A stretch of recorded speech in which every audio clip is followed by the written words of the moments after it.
Hi friends, ఎలా ఉన్నారు? ఈరోజు మనం ఒక కొత్త వీడియోతో అయితే మీ ముందుకు రావడం అయితే జరిగిందనమాట.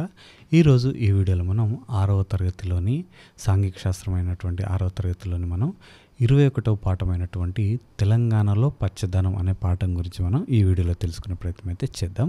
ఎవరైతే ఈ వీడియో చూస్తున్నారో లైక్ చేయండి. అదేవిధంగా ఈ వీడియో కనుక ఎవరికైతే ఉపయోగపడుతుందని మీరు అనుకుంటున్నారో వారికైతే షేర్ చేసే ప్రయత్నం అయితే చేయండి. సో మీరు కూడా వారికి హెల్ప్ చేసినట్లుగా ఉంటుందన్నమాట. అదేవిధంగా మన ఛానల్ని సపోర్ట్ చేస్తూ సబ్స్క్రైబ్ చేసుకోండి. ఇలాంటి వీడియోస్ అయితే నేను చాలా తీసుకురావడం అయితే జరిగిందనమాట. గత కొద్ది కాలంగా మనం 6వ తరగతి సాంఘిక శాస్త్రంలోని పాఠాల అన్నిటి గురించి కూడా ఈ రోజుకి 21వ పాఠం, ఈ రోజుతో మనకి ఈ 6వ తరగతిలోని సాంఘిక శాస్త్రంలోని పాఠాలన్నీ కూడా కంప్లీట్ కావడం అయితే జరుగుతుందన్నమాట.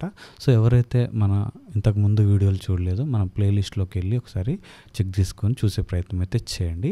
సో అన్ని పాఠాల గురించి మనం ఇక్కడ మనం చదవడం అయితే జరిగింది. సో నెక్స్ట్ నేను 7th, 8th, 9th, 10th చెప్పిన తర్వాత ఇదే విధంగా సేమ్ ప్రాసెస్లో చెప్పిన తర్వాత నేను ప్రతి క్లాసు ప్రతి సబ్జెక్ట్ ప్రతి పాఠంకు సంబంధించినటువంటి బిట్స్ రూపంలో అయితే నేను రావడం అయితే జరుగుతుందన్నమాట. సో ఇక ఏమాత్రం ఆలస్యం చేయకుండా మనం వీడియోలోకి వెళ్ళిపోదాం. ఇక్కడ మనం చూసినట్లయితే ఇది 6వ తరగతిలోని 21వ పాఠమైనటువంటి తెలంగాణలో పచ్చదనం అనే పాఠం గురించి ఈరోజు తెలుసుకుందాం. ఇక్కడ చూసినట్లయితే ఇక్కడ తెలంగాణ 15 డిగ్రీల 4:06 నిమిషాల మరియు 19 డిగ్రీల 4:07 ఉత్తర అక్షాంశాలు మరియు 77 డిగ్రీల 16 సెకండ్ల మరియు 81 డిగ్రీల 43 సెకండ్ల తూర్పు రేఖాంశాల మధ్య ఉంది. సో ఇక్కడ మనం చూసినట్లయితే ఇక్కడ ఇది 15 డిగ్రీలు. ఈ 46 అనేది ఒక గీత ఉంటేనేమో నిమిషాలని, 2 గీతలు ఉంటేనేమో మనం సెకండ్స్గా చూడాల్సి ఉంటుందన్నమాట. ఇక్కడ 77 డిగ్రీల 16 నిమిషాలు, అదేవిధంగా 19 డిగ్రీల 47 నిమిషాలు, అదే 81 డిగ్రీల 43 నిమిషాలుగా మనం ఇక్కడ చెప్పుకోవాల్సి ఉంటుంది. ఇక్కడ తెలంగాణ 15 డిగ్రీల 46 నిమిషాల మరియు 19 డిగ్రీల 47 ఉత్తర అక్షాంశాలు, అదేవిధంగా 77 డిగ్రీల 16 నిమిషాలు మరియు 81 డిగ్రీల 43 నిమిషాలు తూర్పు రేఖాంశాల మధ్య ఉంది. ఇది దక్కను పీఠభూమిలోని అర్ధ శుష్క ప్రాంతంలో కలదు. ఇక్కడ శీతోష్ణ స్థితి ప్రధానంగా వేడిగా పొడిగా ఉంటుంది.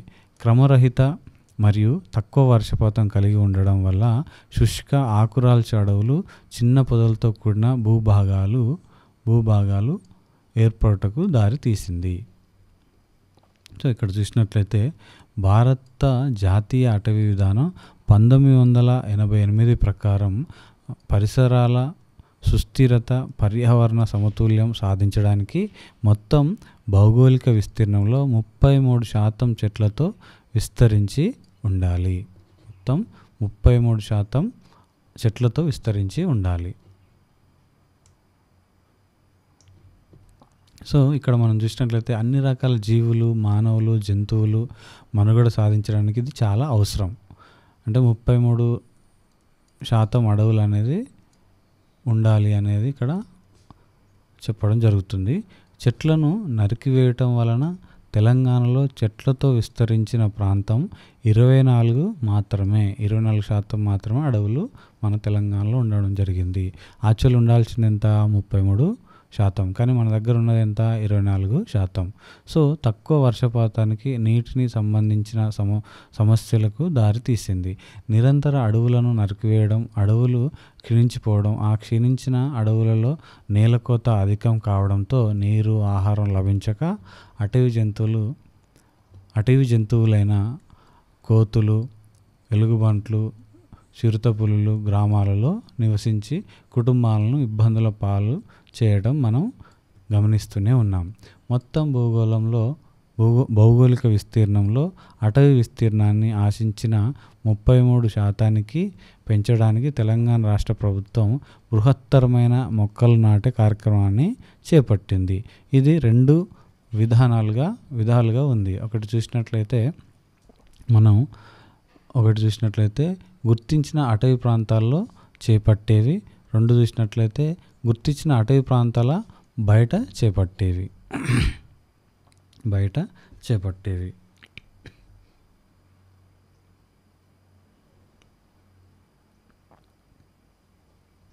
సో ఇక్కడ మనం చూసినట్లయితే రోడ్డుకు ఇరువైపులా నదుల ఒడ్డున, కాలువల గట్టున, చెట్లు లేని గుట్టల పైన, చెరువుల పైన పాఠశాలలు, కళాశాలలు, మతపరమైన స్థలాలు, గృహ సముదాయ కాలనీలు, కమ్యూనిటీ స్థలాలు, మున్సిపాలిటీ, పారిశ్రామిక ఉద్యానవనాలు, వ్యవసాయ క్షేత్రాల్లో ఈ బృహత్తర మొక్కలు నాటే కార్యక్రమాలు చేపట్టడం జరిగింది. సో ఇక్కడ చూసినట్లయితే మొక్కలు నాటుతున్న పిల్లలు అని ఇక్కడ చూపించడం జరుగుతుంది బొమ్మ. సో ఇక్కడ చూసినట్లయితే దీనిని సాధించినట్టుగాను రాష్ట్రంలో 230 కోట్లు మొక్కలు నాటాలని ప్రతిపాదించడం జరిగింది. అటవీశాఖ మరియు ప్రభుత్వ ఇతర శాఖలచే 4,000కు పైగా నర్సరీలు ప్రారంభించబడ్డాయి. ఈ పచ్చదనం కార్యక్రమంలో పాల్గొనే వారికి ఎవరికైనా నర్సరీల ద్వారా మొక్కలు పూర్తి ఉచితంగా పంపిణీ చేస్తున్నారు. ప్రభుత్వ సంస్థలు, జిల్లా కలెక్టర్ల లాంటి అధికారులు, ప్రముఖ పౌరులు, ప్రజాప్రతినిధులు, న్యాయమూర్తులు, పోలీసు అధికారులు, బహుళ ప్రజాదరణ పొందిన క్రీడాకారులు, కళాకారులు మొదలగు అన్ని రంగాలకు చెందిన ప్రజలు ఈ కార్యక్రమంలో పాల్గొంటూ విజయవంతం చేస్తున్నారు.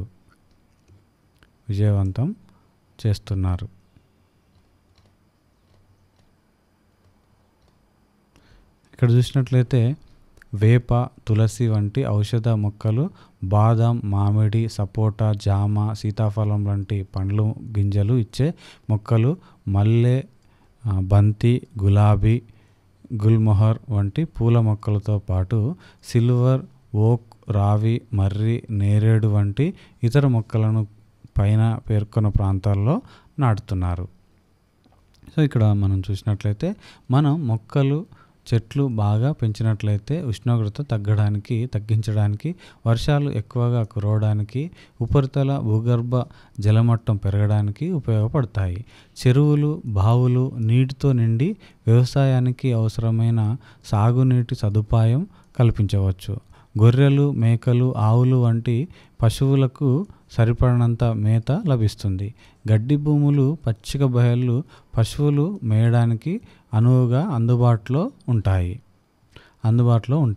పరిశ్రమలు, వాహనాలు, ఇంధనాలు కాల్చడం ద్వారా విడుదలయ్యే కాలుష్యం తగ్గుతుంది. అడవుల వలన కలప, వెదురు, ఔషధాల తయారీలో ఉపయోగించే ఆకులు, బీడి ఆకులు, వంట చెరుకు, తేనె, పండ్లు, గింజలు లభిస్తాయి. పక్షులు, క్రూర మృగాలు అడవులలో ఆశ్రయం పొంది మానవ ఆవాసాల్లోకి రాకుండా ఉంటాయి.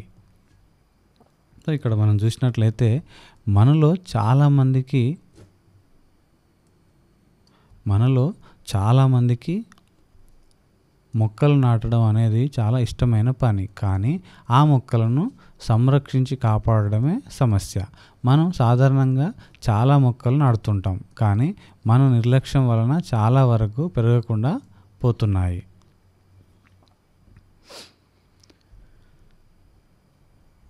సో ఇక్కడ మనం చూసినట్లయితే భారతదేశపు ఫారెస్ట్ మ్యాన్ జాదవ్ మొలాయ్ పయంగ్ అస్సాంలోని జోర్హాట్ జిల్లాలోని ఒక అటవీ కార్మికుడు. తన 16వ ఏట 1979లో సామాజిక అటవీ కార్యక్రమం అనే ప్రాజెక్టులో 5 సంవత్సరాలు కార్మికుడిగా కొనసాగాడు. ఆ ప్రాజెక్టు పని పూర్తయిన తర్వాత కార్మికులందరూ వెళ్ళిపోయారు. కానీ తాను సొంతంగా చెట్లు నాటడాన్ని కొనసాగించాడు. 20 సంవత్సరాల కాలంలో బ్రహ్మపుత్ర నది యొక్క ఇసుక తిన్నెలపై తాను దాదాపు 13,600 ఎకరాల విస్తీర్ణంలో ఎన్నో చెట్లు నాటి వాటిని సంరక్షించాడు. ఆయన చేసిన ఈ పని మొత్తం ఆ ప్రాంతం అంతా అటవీగా మారిపోయింది. దానితో ఆ అటవీని ఆయన పేరుతో మొలాయ్ అడవిగా పిలువసాగారు. ఆయనను భారతదేశపు ఫారెస్ట్ మ్యాన్ అని పిలుస్తూ దేశంలోనే 4వ అత్యున్నత పురస్కారం అయిన పద్మశ్రీతో గౌరవించడం జరిగింది. నాటిన మొక్కలు అన్నీ సంరక్షించబడుతున్నది లేనిది తెలుసుకోవడానికి రాష్ట్ర ప్రభుత్వం జియో ట్యాగింగ్ ద్వారా పరిశీలిస్తుంది. సో ఏదైనా ఇంపార్టెంట్ పాయింట్స్ వస్తే కనుక రాసుకునే ప్రయత్నం చేయండి. పాఠశాలలు, కార్యాలయాలు మరియు ఇతర స్థలాల్లో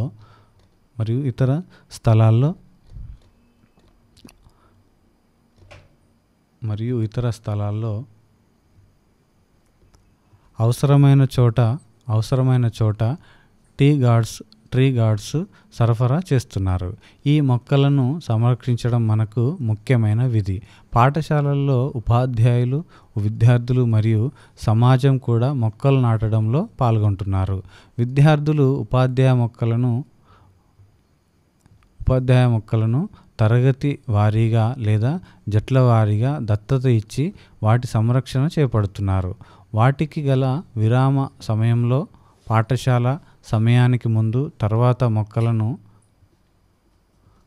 మొక్కలను నీరు పోయడం, ట్రీ గార్డ్స్ అమర్చడం, చుట్టూ కంచె వేయడం వంటి పనులు చేస్తున్నారు. ప్రభుత్వం పాఠశాలల్లో ఇలాంటి పచ్చదన కార్యక్రమానికి అవార్డులు ఇస్తూ ప్రోత్సహిస్తోంది. కొన్ని పాఠశాలల్లో ఉపాధ్యాయులు మొక్కలను విద్యార్థులకు పంపిణీ చేసి వారి ఆవాస ప్రాంతాల్లో నాటిస్తున్నారు. ఆ విధంగా విద్యార్థుల తల్లిదండ్రులు మరియు సమాజం పరోక్షంగా భాగస్వాములు అవుతున్నారు. ప్రజలు, సమాజమంతా శ్రద్ధతో పాల్గొంటేనే 230 కోట్ల మొక్కలు నాటే బృహత్తర కార్యక్రమం విజయవంతం అవుతుంది. మరి కొన్ని పాఠశాలల్లో ప్రతి ఒక్కరు ఒక మొక్క, ఈచ్ వన్ ప్లాంట్ వన్ అనే నాటాలనే కార్యక్రమం అమలు చేస్తున్నారు. సో వృక్షాలను రక్షించండి అని మనకి ఇక్కడ, అవి మనల్ని రక్షిస్తాయని మనకి ఇక్కడ కొటేషన్ చూడవచ్చు.